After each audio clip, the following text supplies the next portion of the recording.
Hello everybody, in today's video I'm going to show you how to view transaction history in Rainbow Wallet.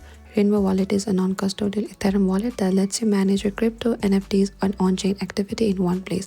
Whether you want to track, send or receive payments, check pending transaction or confirm a successful transfer, knowing how to view your transaction history in Rainbow Wallet is essential. And in this video I'll show you exactly where to find and understand your transaction history step by step. First, you need to open to the Rainbow Wallet on your phone and stay on the main wallet dashboard whether your balances are displayed or not.